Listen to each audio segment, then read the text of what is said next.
bom dia a todos. A graça e a paz do Senhor possa estar em seu coração nesta manhã.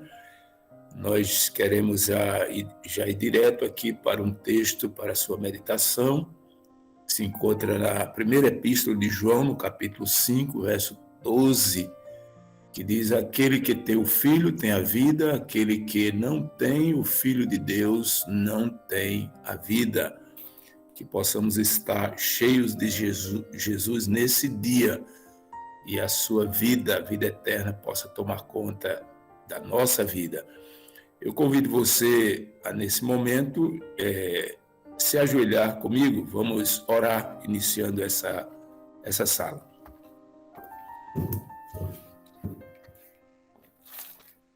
Querido Deus, eterno Pai, louvamos o Teu nome, Senhor, pela noite de repouso que o Senhor nos concedeu. E agora queremos colocar nossa vida em Tuas mãos, que a Tua palavra nesse momento venha encher os nossos corações. De uma forma especial, o Senhor abençoe o irmão Felipe Reis, que irá transmitir para nós a mensagem do céu.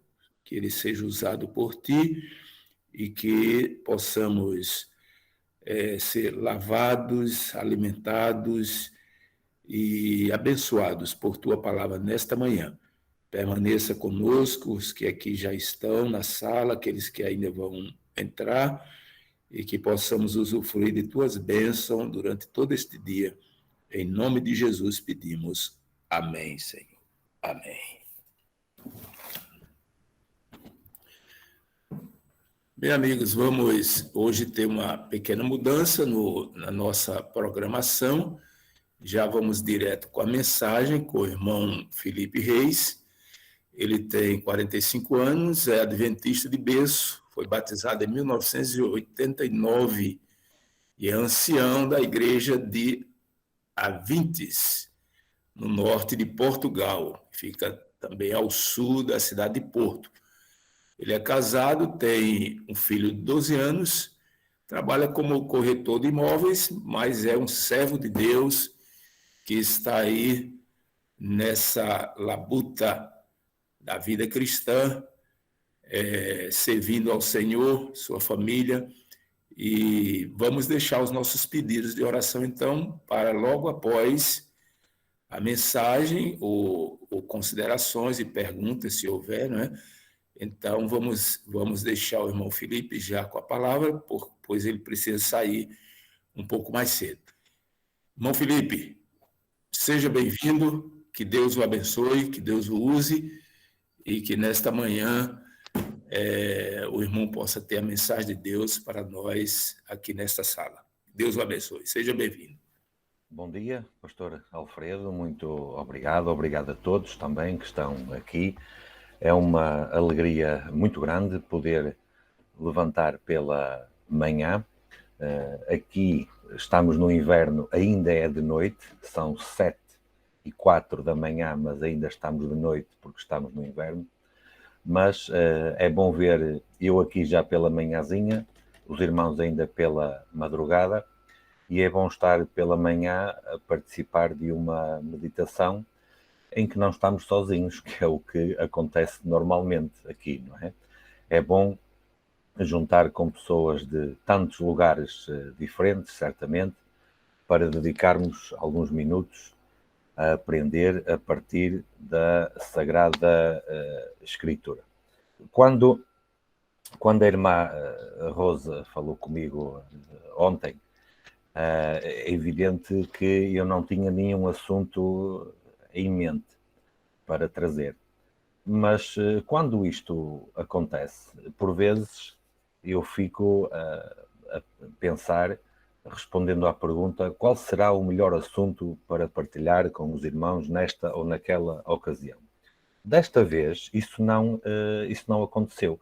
Rápida e facilmente, um assunto surgiu na minha mente e, como era para hoje, nem sequer perdi ou gastei mais tempo a tentar perceber qual seria um bom tema para apresentar aqui na reunião, para meditar com os irmãos, e estou convencido que alguém se não for um ou dois, talvez bastantes, poderão beneficiar com aquilo que tenho a certeza absoluta as Escrituras têm para nos ensinar. Assim, se os irmãos têm aí a vossa Bíblia na mão, se quiserem abrir no Evangelho de Lucas e no capítulo 16, nós vamos rapidamente passar por 3 histórias ou 3 parábolas que as conseguimos juntar todas para perceber qual é o ensinamento abrangente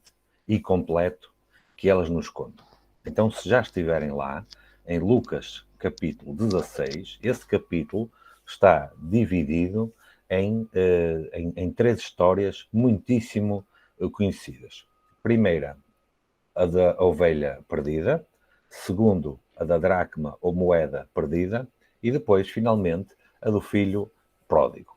Então, logo a partir do versículo 1, vamos ver alguns dos versículos que eu vou tentar destacar aqui alguns pontos para chegarmos a uma conclusão. Lucas 16, a partir do 1, diz: E chegavam-se a ele, Cristo, naturalmente, chegavam-se a ele todos os publicanos e pecadores para o ouvir. E os fariseus e os escribas murmuravam, dizendo: Este recebe pecadores e come com eles.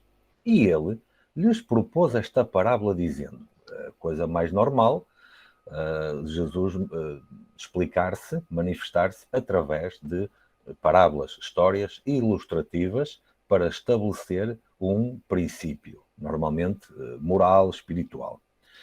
E Jesus propôs uma parábola dizendo: Que homem dentre vós, tendo 100 ovelhas e perdendo uma delas, não deixa no deserto as 99 e vai após a perdida até que venha achá-la? Portanto, qual é o contexto aqui desta história?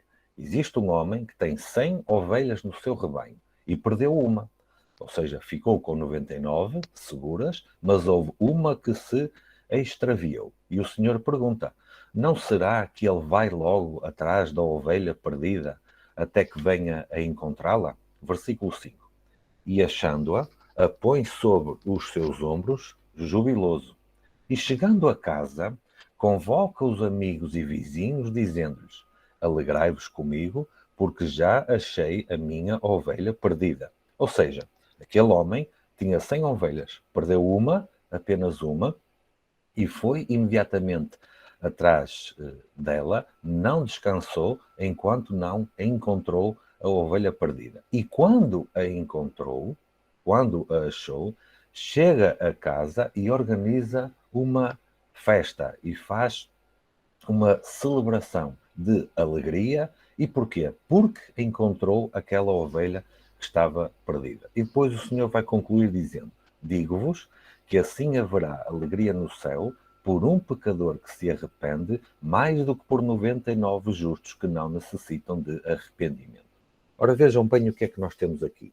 Nós temos aqui uma ovelha que se perde do rebanho e o pastor, que é o dono do rebanho, o pastor vai à procura da ovelha. Se os irmãos forem a reparar, nesta história que Jesus conta, a ovelha não grita porque está perdida. A ovelha não grita por socorro. Não é dado esse detalhe aqui. Ou seja, o pastor, por sua própria iniciativa, vai atrás da ovelha.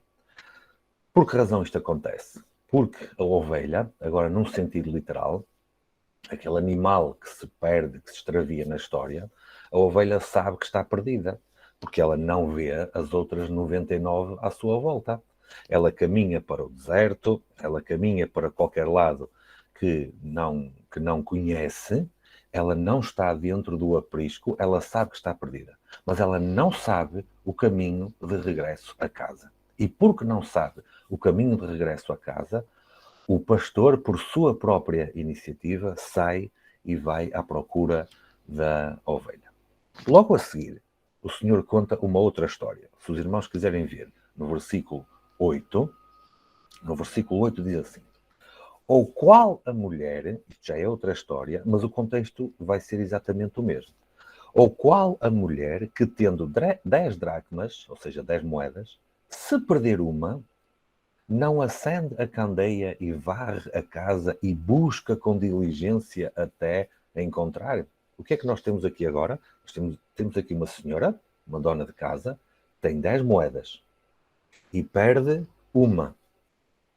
E ao perder uma, o que é que ela faz? Ela percorre a casa toda, ela vasculha em todos os cantos, acende a luz e busca afincadamente até achar aquela moeda que tinha perdido. E quando ela encontra, o que é que ela faz? Versículo 9. E achando-a, convoca as amigas e vizinhas, dizendo: alegrai-vos comigo, porque já achei a dracma perdida. Ou seja, ela não se limita a achar, a encontrar a moeda, a guardá-la junto com as outras 9, ela vai e convoca uma festa, convoca uma celebração, para que todos os vizinhos, ou as vizinhas neste caso, e as amigas, possam juntar-se e alegrar-se e festejar porque foi encontrada a moeda que estava perdida. Versículo 10. Assim vos digo que há alegria diante dos anjos de Deus por um pecador que se arrepende. É uma história que tem bastantes semelhanças com a anterior da ovelha, mas que tem aqui uma diferença bastante importante, que é o quê? Da mesma forma que a ovelha não grita por socorro no relato que Jesus faz, a moeda também não. Aliás, a moeda é inanimada, nem podia fazer isso de outra forma. E, portanto, a ovelha não grita por socorro, a moeda não grita por socorro, mas tanto o pastor como a dona de casa vão afincadamente à procura da moeda, à procura e da ovelha, à procura de encontrá-las, à procura de as achar. Há, contudo, aqui uma diferença. A ovelha sabe que está perdida, mas não sabe o caminho de regresso a casa. E o pastor sai para a procurar e para a encontrar. A moeda não sabe que está perdida e não sabe o caminho de regresso a casa. Porque a moeda é um material, não é um ser vivo. Então, em muitas semelhanças, temos aqui uma diferença importante. A ovelha sabe que está perdida, mas não sabe o caminho de regresso a casa. A moeda não sabe que está perdida e não sabe o caminho de regresso a casa. Mas nas duas situações, tanto da ovelha como da moeda, o pastor, por sua própria iniciativa, sai. Vai ao encontro, vai à procura, vai com toda a diligência, vai com todo o esforço, com toda a dedicação e não para enquanto não encontrar aquele que se tinha perdido, a ovelha ou a dracma. E quando a encontra, e aqui já é uma semelhança, quando encontra tanto a ovelha perdida como quanto a moeda perdida, vai e faz uma festa. Agora, por que razão é que nós temos aqui um pastor numa história e uma mulher noutra história? Deixem-me aplicar aqui um pouco de simbologia bíblica. É evidente que se eu perguntar quem é o pastor por excelência na Bíblia, todos me dirão que é a pessoa de Jesus. Naturalmente, está absolutamente correto. Mas se eu perguntar simbolicamente, quando nós usamos de um relato profético, que não é o caso aqui é apenas uma parábola, mas eu estou a usar o mesmo princípio. Quando nós usamos um relato profético e falamos de mulher, estamos a falar de quem? Nós estamos a falar da igreja. Estamos a falar da igreja do pastor. Então temos uma história em que o próprio pastor vai à procura sem a ovelha lhe ter pedido, porque a ovelha sabia que estava perdida, mas não sabia encontrar o caminho de regresso a casa.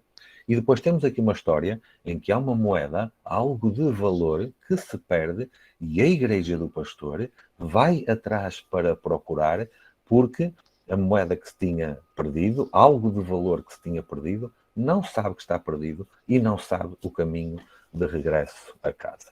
Estas duas histórias nós podíamos fundi-las numa só e ver aqui estas muitas semelhanças, mas também as diferenças que acabam por se complementar. Contudo, o relato deste capítulo de Lucas, portanto, 16, ele vai ainda contar uma outra história mais longa e porventura até mais explorada e mais conhecida. Talvez seja a parábola mais estudada, mais pregada e mais debatida no âmbito do cristianismo. E nós não vamos ler a história toda, mas eu, mais uma vez, quero destacar aqui alguns pontos. Lucas 16, versículo 11. Tendo em mente isto que nós já vimos acerca da ovelha e da dracma, que os pontos principais são: a ovelha sabe que está perdida, não sabe o caminho de regresso a casa, e o pastor, que é Jesus, vai à procura dela, esforça-se até encontrá-la e depois faz uma festa para celebrar que encontrou a ovelha. A dracma, a moeda perdida, não sabe que está perdida, não sabe o caminho de regresso a casa ou ao bolso da dona de casa, mas a mulher, a igreja do pastor, vai à procura afincadamente e quando encontra a moeda que estava perdida, faz uma festa, faz uma celebração para com todos festejar ter encontrado a moeda. Dentro deste contexto, vamos agora ler aqui a história que vem a seguir. Versículo 16, 11 de Lucas. E disse também: um certo homem tinha 2 filhos. Portanto, na primeira história, 100 ovelhas. Na segunda história, 10 moedas. E agora, 2 filhos. E o mais moço, o mais jovem deles, disse ao pai: Pai, dá-me a parte dos bens que me pertence. Portanto, este filho mais novo estava na casa do pai. E ele repartiu por eles a fazenda. E poucos dias depois, versículo 13, o filho mais novo, ajuntando tudo, partiu para uma terra longínqua, ou seja, saiu da casa do pai, abandonou a casa do pai, por sua própria escolha. Aqui não foi um acidente de ter-se perdido no deserto ou ter caído do bolso da senhora da casa, não. Aqui, por sua própria escolha, afastou-se da casa de seu pai. Partiu para uma terra longínqua e ali desperdiçou todos os seus bens e viveu, ou vivendo, dissolutamente. Ou seja, o que é que podemos dizer deste filho mais novo, por outras palavras? Palavras essas que nós vemos mais à frente neste capítulo. Ele estava na casa do seu pai e, por sua própria iniciativa, vontade e decisão, ele perdeu-se. Perdeu-se. Porque saiu da casa do pai, desperdiçou todos os seus bens, viveu dissolutamente. Versículo 14.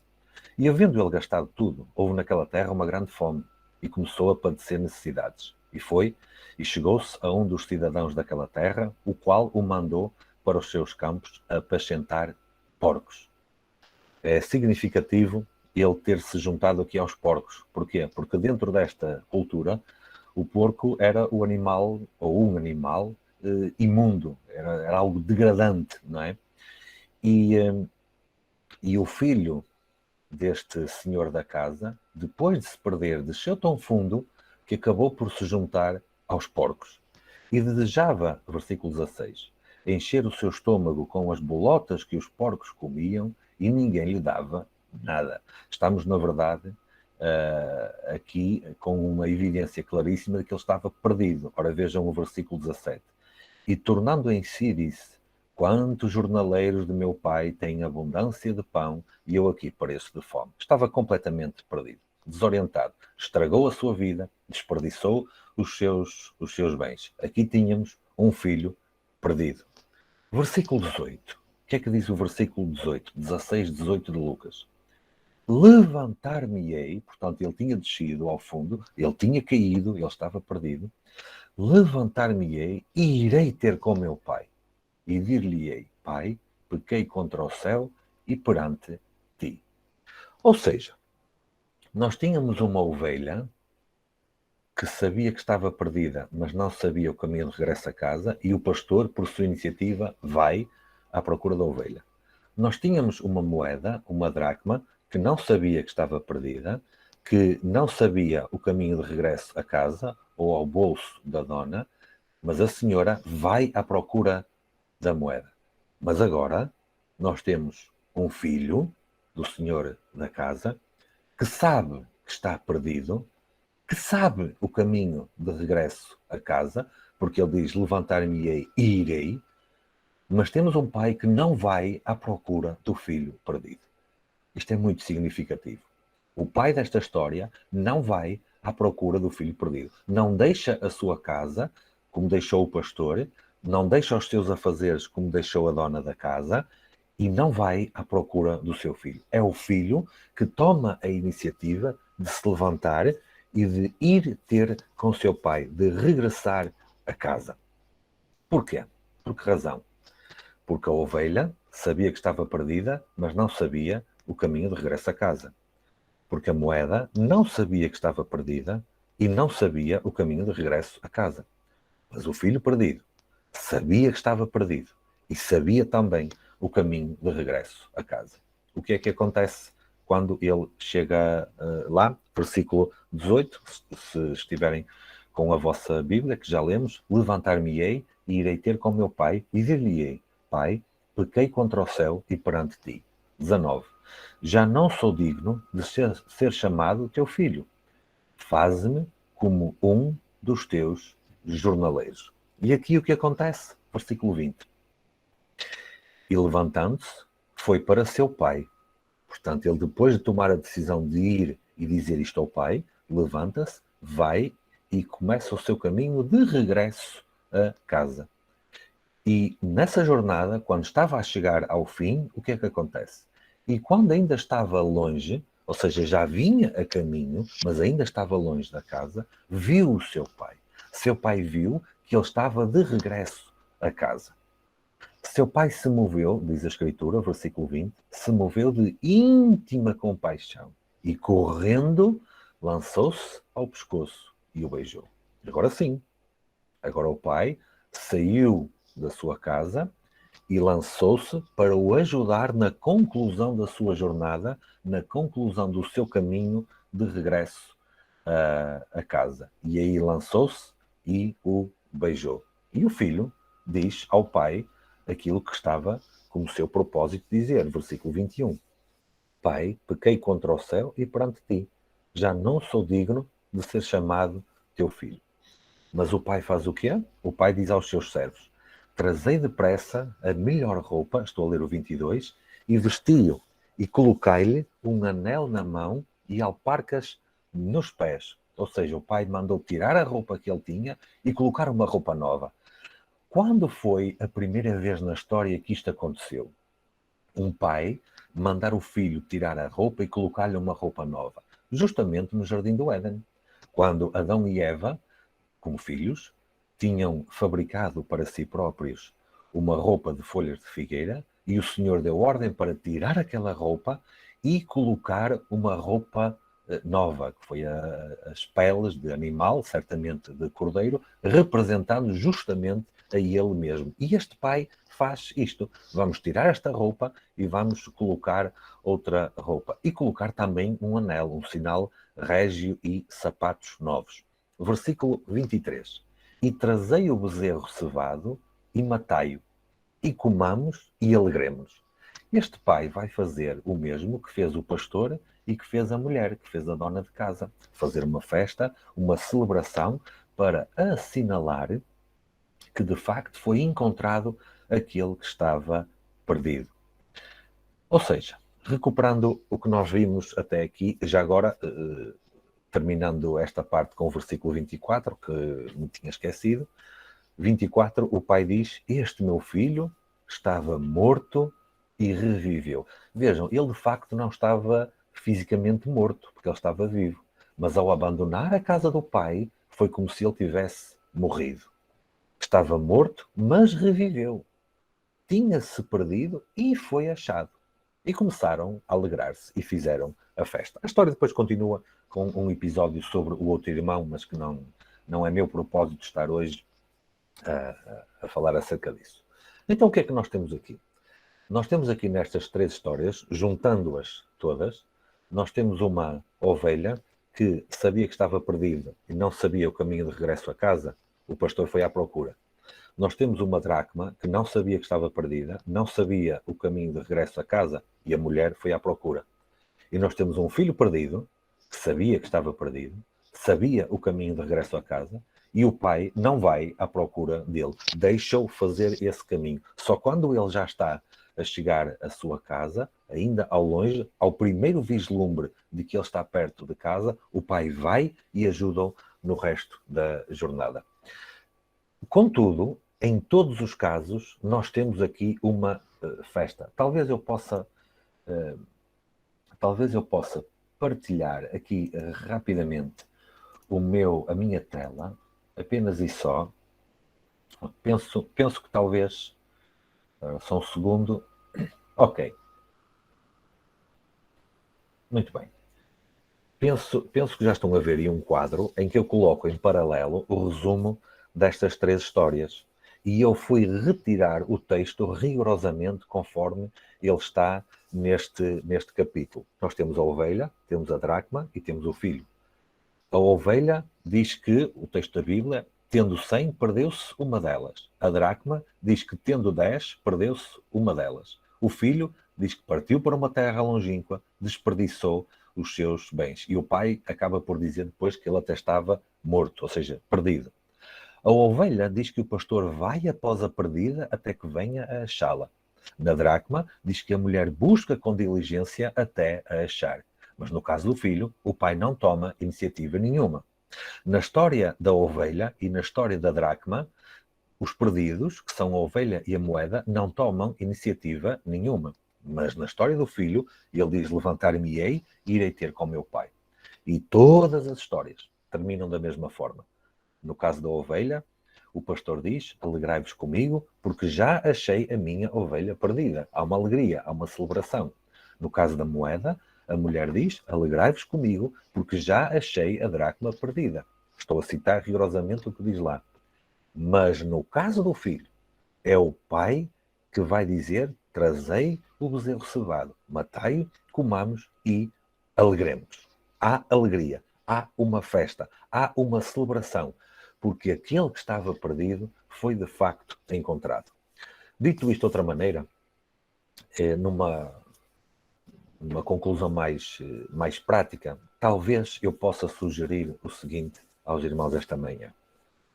A ovelha que sabe que está perdida, mas não sabe o caminho de regresso a casa, talvez seja um católico, talvez seja um evangélico, sabe que está perdido, mas ainda não tem conhecimento suficiente para saber qual é o caminho de regresso a casa e precisa de um pastor que vá atrás para resgatar.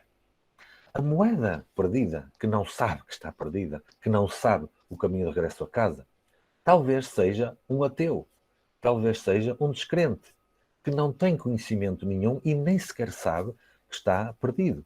E precisa de uma mulher, precisa de uma igreja que vá atrás e que a encontre e que lhe mostre que de facto assim estava e que o traga de volta de novo para o lugar onde deve estar.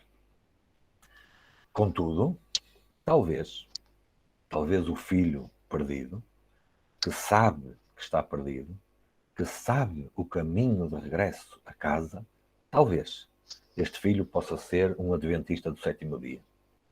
Porque os adventistas do 7º dia sabem que estão perdidos e, como nenhum outro povo, sabem qual o caminho de regresso a casa.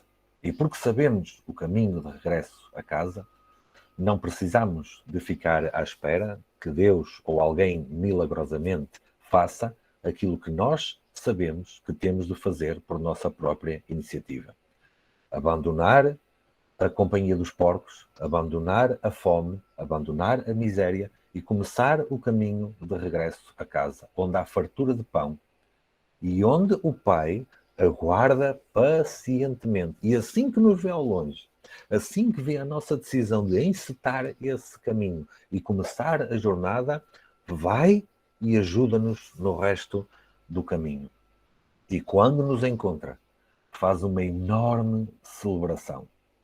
Faz uma enorme celebração de tal forma que aparentemente, repito, aparentemente, até parece, nestas 3 histórias, até parece que é dado mais valor àquele que estava perdido e é encontrado do que aos outros que nunca saíram de casa. Claro que Deus ama toda a gente da mesma forma, claro que Deus não dá mais importância ou não se sacrificaria mais por um do que pelo outro, claro que não, isso não acontece. Contudo, há muito maior alegria por aquele que estava perdido e se encontrou. Há muito maior alegria quando Deus olha para este mundo, porque somos todos perdidos, e alguém encontra a casa do Pai, alguém regressa ou alguém entra na casa do Pai, do que por todos os outros mundos que não necessitam de arrependimento. Assim, talvez eu possa ser, em algum momento, uma ovelha, talvez eu possa ser, em algum momento, uma dracma, uma moeda perdida, mas talvez eu possa ser também um filho perdido, que sei muito bem aquilo que devo fazer, sei muito bem qual o caminho de regresso à casa do Pai e, por alguma razão, desgraçadamente, insisto em ficar na companhia dos porcos. Não é esse o propósito que o pai do filho perdido tem. O pai do filho perdido não foi atrás dele até junto dos porcos. Sabia que ele estava lá, mas ficou de longe à espera da primeira indicação de que ele estava disposto a regressar a casa. E assim que isso aconteceu, não se deteve mais. Saltou e foi à procura. Em todos os casos, em todas estas histórias, aqueles que são encontrados são recebidos, seja na casa, no redil do pastor, na casa da mulher ou na casa do pai. Todos são recebidos. Não importa a condição. Não importa se sabe que estão perdidos, se não sabe que estão perdidos, se sabe o caminho de regresso a casa, se não sabe o caminho de regresso a casa, todos aqueles que são encontrados são recebidos. Talvez possamos juntar estas três histórias todas numa só para perceber como Deus quer, de facto, o verdadeiro grande pai, o verdadeiro grande pastor, como quer, de facto, encontrar toda a gente, trazer toda a gente para a sua casa, não importa a sua condição. Assim, nesta manhã, irmão, talvez possas, antes de abrir e deixar espaço para considerações que os irmãos queiram e certamente irão fazer, talvez possa esta manhã perguntar: será que eu sou ovelha? Será que eu sou dracma?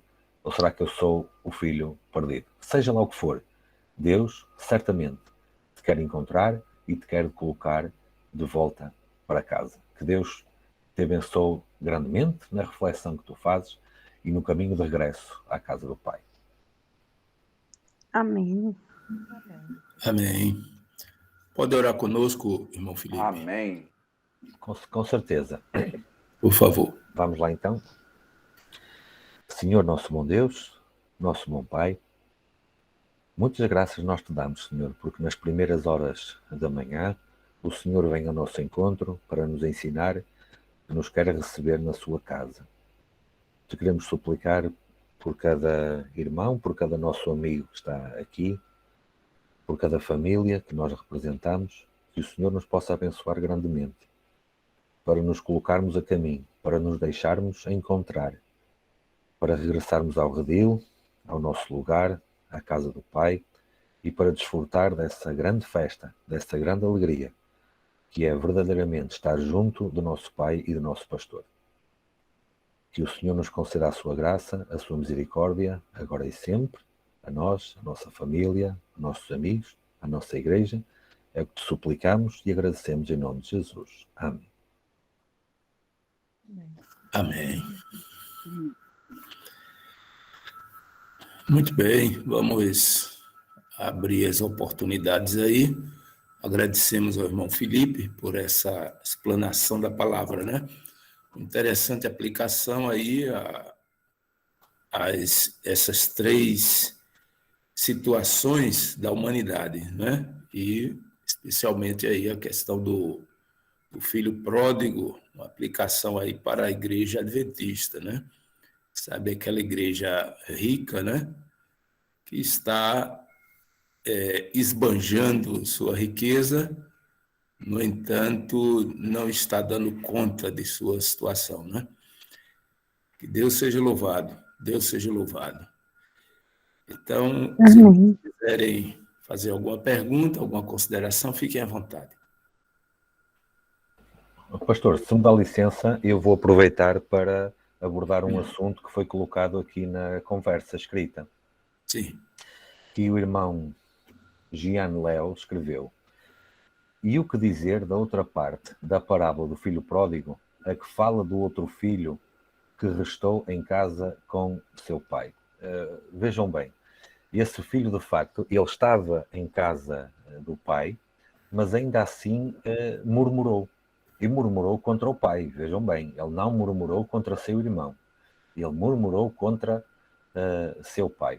O que podemos dizer, e é a conclusão desta parábola que eu não fui abordar hoje, mas o que podemos dizer em jeito de conclusão, em jeito de resumo, é que este filho, de facto, sempre esteve em casa do pai, mas porventura este filho estaria dentro da casa do pai, mas ainda assim perdido. Porquê? Porque não tinha noção da riqueza e da própria salvação que também era dele. Ainda não se tinha apropriado devidamente. Porque no mínimo, vejam bem, no mínimo o que podemos dizer é que ele teve ciúmes, teve inveja do seu irmão. Ele teve ciúmes porque o pai o honrou de tal maneira. E se os irmãos quiserem uma aplicação profética, escatológica, de algo que ainda está para acontecer, vejam o seguinte. E entre todos os milhões de salvos que vai haver, há um grupo específico que vai acompanhar Jesus para todo lado, para onde ele for, que é o grupo dos 144 mil, como sabemos. Para onde Jesus for, todos eles também vão. Os outros milhões de salvos não vão ter esse privilégio, vá lá. Mas não é por isso que vão resmungar ou que vão murmurar contra seu pai. Também eles fazem parte da casa. Também eles estão salvos. Também eles usufruem de todas as coisas que o pai lhes dá. Estão dentro da casa, estão salvos. Não há razão nenhuma para olhar para os outros e dizer: mas o meu pai fez uma festa para o outro e não fez uma festa para mim. Porque Deus vem e vai responder. Se alguém lhe perguntar, não vai perguntar, é apenas para nosso raciocínio aqui. Mas se alguém lhe perguntar, por que razão só esses 144 mil é que te seguem para todo lado? Nós não podemos seguir também? Ninguém vai perguntar isto. Mas se perguntassem, o Senhor diria, tal e qual o pai do filho pródigo: estás aqui na minha casa, tudo o que eu tenho é teu, nunca te neguei nada. Portanto, esta intervenção da parte deste filho que ficou em casa demonstra que, muito possivelmente, ele ficou em casa, mas ainda estava entre aqueles que não estão convertidos. Que é isso que justamente também pode acontecer dentro da igreja. Podemos ter pessoas dentro da igreja que ainda não estão devidamente ou totalmente ou completamente convertidos. E este filho precisava também desta lição da parte do pai. Muito bem. A irmã Ingrid levantou a mão. Sim, praticamente ele já respondeu, mas a vinda de Jesus também se encaixa nessa história, né? Porque Deus nos dará novas roupas e voltamos para casa. Só que nesse caso, irmã Ingrid, nós ficamos aqui onde estamos e o Senhor vem à nossa procura. O Senhor vem para nos buscar. Embora a segunda vinda de Jesus, ela acaba por ser a consumação de todas estas três histórias juntas. Obrigada, é isso mesmo. Irmão Sérgio, por favor. Bom dia, irmão Felipe, trouxe a mensagem inspirada pelo céu. Olha, essa mensagem, ela é de fato bem rebuscada, né, na nossa igreja e nos faz refletir. Porque em algum momento nós fomos a ovelha perdida, em algum momento fomos a dracma, enfim. Mas o que me chama a atenção é a questão do pai, como o pai aguardava aquele filho pródigo, né? Então, para mim, essa história, ela é uma história de quebra de tabus, mostra um pai amoroso, atento, alerta. De fato, é o guarda de Israel, de fato, ele é o Amém. E me toca muito o coração nessa madrugada, porque eu vejo um Deus que, pela cultura da época, não deveria correr nessa parábola e corre em direção ao filho, quebra ali alguns paradigmas da cultura local da época e nos mostra um Deus muito amoroso, muito preocupado e atento a todo instante, aguardando o filho voltar. Então isso enternece o coração a mim, creio que a muitos que já ouviram, e hoje nessa madrugada. Então, meu muito obrigado ao Espírito Santo por ter usado o irmão Felipe, para que a gente possa nunca, jamais duvidar do amor do Pai. Talvez aqui o principal nessa história seja o Pai, né? O Pai proativo, o Pai amoroso, o Pai dedicado, que soube dosar, que soube administrar os bens na vida de cada um dos filhos e trouxe uma lição fenomenal, espiritual e tremenda. É para a gente chorar de alegria ao perceber um Pai de amor dessa natureza. Louvado seja o nome do Senhor. Muito obrigado. Um abraço, irmão Felipe. Deus te abençoe no seu dia de hoje.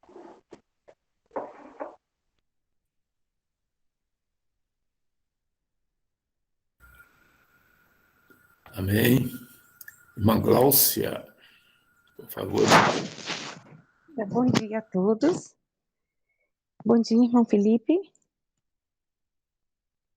Eu gostaria de perguntar, assim, por que nós encontramos tanta dificuldade na hora de ajudar, já que nós sabemos o caminho, estamos na condição do filho pródigo, como adventistas, tem sido muito difícil a gente trabalhar com ex-adventistas para que eles voltem para casa.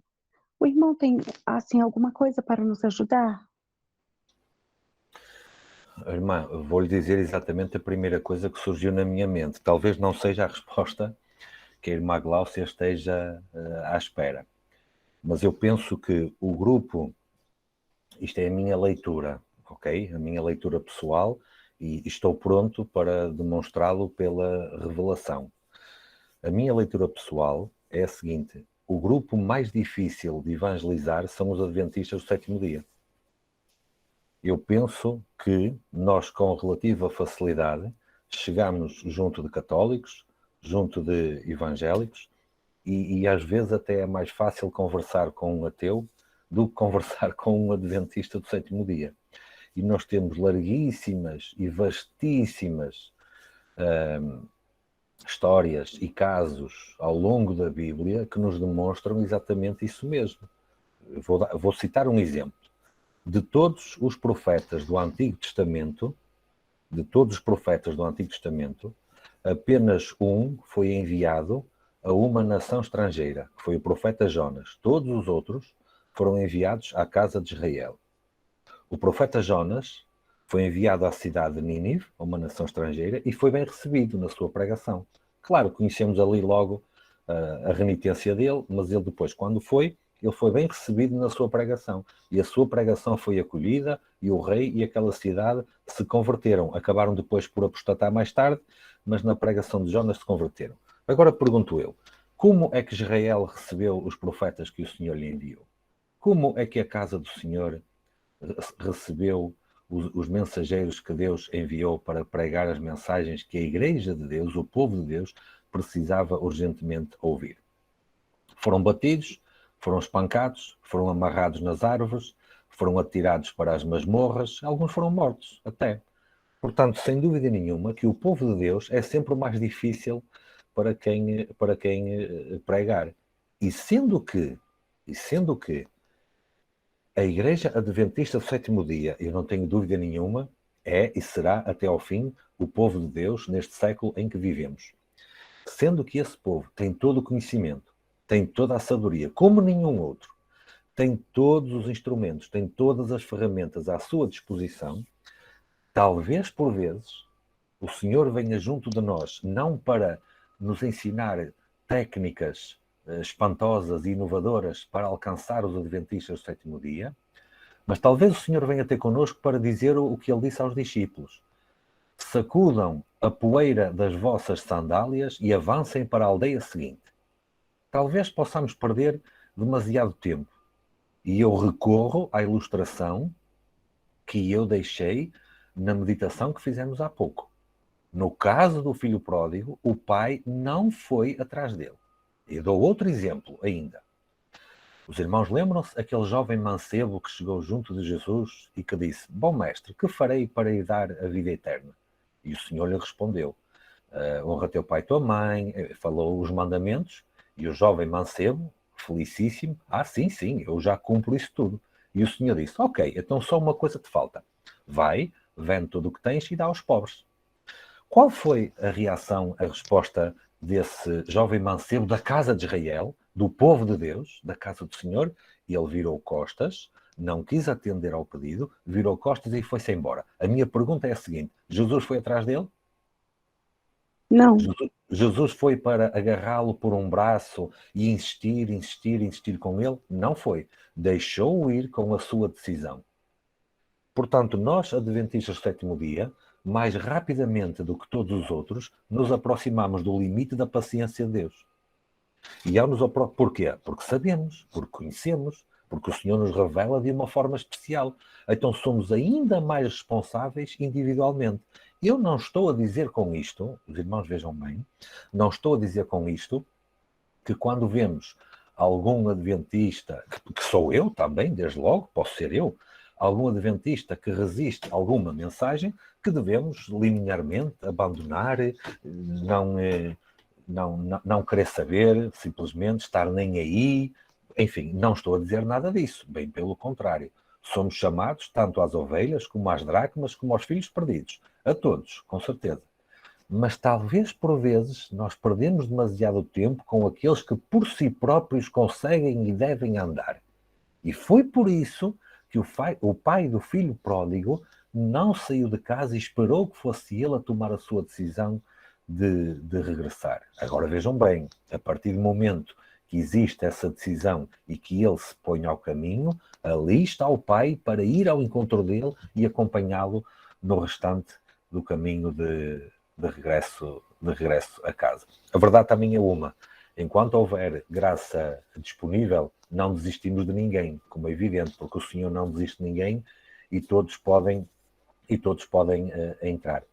Mas tal como para os judeus, o tempo da graça pode encerrar-se, o limite da paciência de Deus pode encerrar-se mais rapidamente do que aquilo que nós pensamos.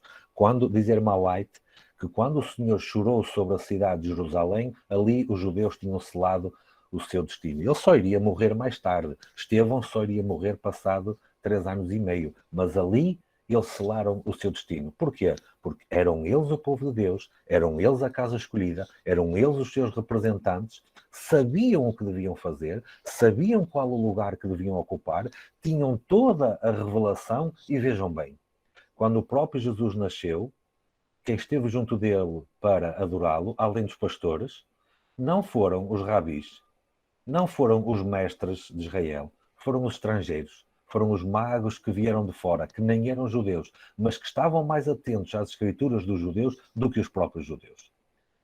E, portanto, há uma solene e grande responsabilidade individual sobre cada um que faz parte da casa de Deus.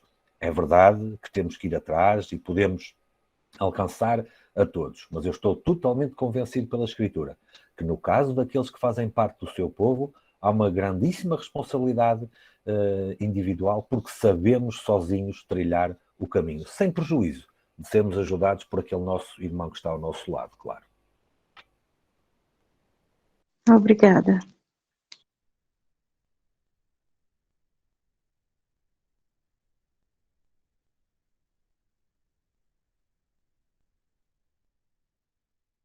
Gostaria de fazer uma consideração também, meu Felipe, ainda.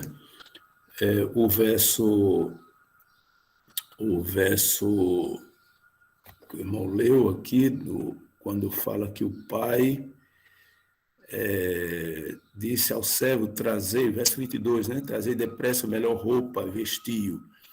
Então, nós temos aqui uma indicação da justiça pela fé, né? O texto não está diretamente falando que as roupas velhas, sujas, foram tiradas, mas está implícito ali que as roupas foram tiradas, né? Seria muita incoerência se colocar uma roupa limpa, de linho finíssimo, uma roupa de luxo, em cima de uma roupa suja, rasgada, né? Então, a gente vê um paralelo com Zacarias capítulo 3, quando fala do julgamento, perdão, do julgamento ali do sumo sacerdote Josué, que diz, tirai as vestes sujas e colocai as vestes de linho finíssima, né, sobre ele. Então, essa ideia é muito importante destacar, até porque nós vivemos na época do juízo, né, quer dizer, uma implicação aí ao juízo também, da aplicação das vestes de justiça de Cristo sobre nós, e que essas vestes não são aplicadas sobre uma pessoa que ainda permaneça em seus pecados. Então, quando Jesus coloca a sua justiça em nós, ele aí nos dá a vitória sobre o pecado, ele nos dá uma vida de obediência aos seus mandamentos, ele nos dá uma vida justa, né? Então, é a justiça de Cristo que aparece agora e não as nossas vestes sujas do mal, do pecado, da transgressão, né? Eu vejo esse destaque, gostaria de saber se o irmão concorda aí, ou faria algum acréscimo mais, né? Não, o pastor Alfredo, não faço acréscimo nenhum, porque é exatamente isso mesmo. Ou seja, o filho pródigo chegou à casa do pai com as mesmas roupas que ele tinha na pocilga, junto dos porcos. Portanto, roupas sujas, roupas rasgadas, e imediatamente aquilo que o pai diz é: vamos tirar esta roupa, e já agora vou acrescentar, fazendo apenas mais uma ilustração. Quando nós estamos de roupa suja e trocamos para uma roupa nova, limpa, o que é que nós fazemos no intervalo? Nós tomamos banho, não é? Nós vamos passar por água. Agora vejam bem, tira a roupa suja, passa por água que representa o batismo e veste uma roupa nova. É isto que o pai faz aqui. Tira a roupa suja, tira os trapos de imundícia, fala passar pela água para se lavar, que é o simbolismo do batismo, e veste uma roupa nova. Para quê? Para entrar para a festa do pai, tal e qual como dizia o pastor Alfredo. Irmã Leci? Sim, bom dia, irmãos. Bom dia. Ainda voltando ao filho mais velho da parábola, a gente pode perceber que ele não estava salvo, não porque gastou todos os bens, desperdiçou o que tinha numa vida pregressa, não porque saiu da casa do pai, estava quietinho lá, mas simplesmente porque ele não amava seu irmão. Essa é a maior evidência daqueles que estão perdidos dentro de casa, tranquilos, mas eles não amam seu irmão. Então, evidentemente, a palavra de Deus diz que aquele que não ama não conhece a Deus, porque Deus é amor. Então, essa pessoa ele não conhecia o pai, ele não conhecia o amor do pai em receber de volta o filho. Então, esse rapaz estava completamente perdido, talvez até mais perdido do que o outro. No meu ponto de vista, se eu estiver errado, me corrijam. Não, irmã, está absolutamente correta, e eu vou demonstrar pela escritura que está absolutamente correta. O pastor vai à procura da ovelha e a ovelha regressa para o redil, regressa para o rebanho. A mulher vai à procura da dracma e a moeda regressa para junto das outras 9 para o bolso da mulher.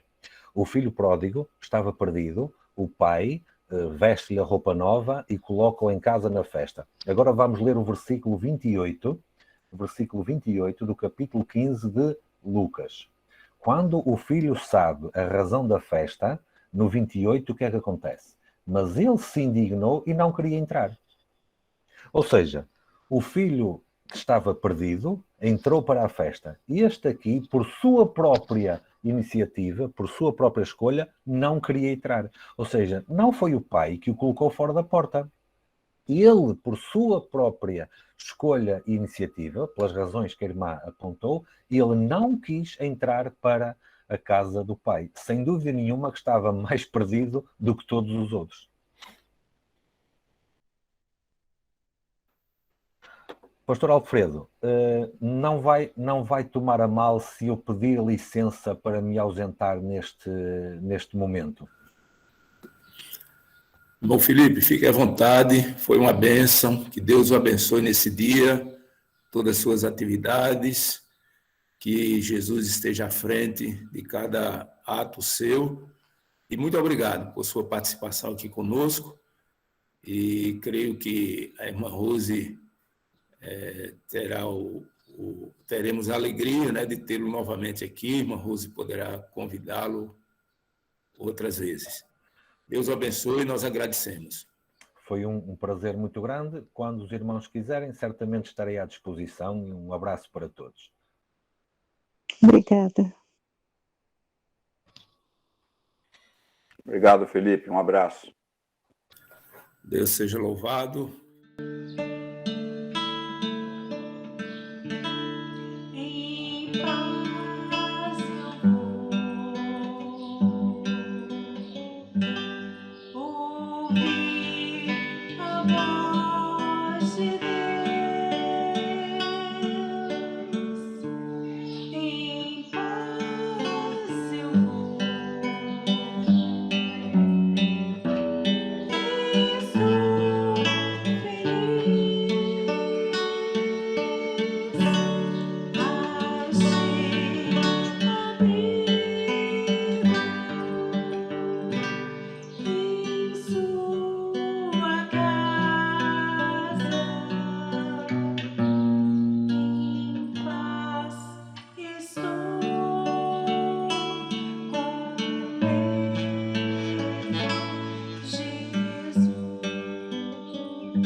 Amém.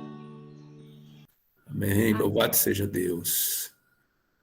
Meus irmãos, fiquem todos na paz nesse dia. Sabemos que tudo que acontece nesse mundo, especialmente as coisas ruins, né, é uma demonstração de que esse mundo não é o nosso lugar.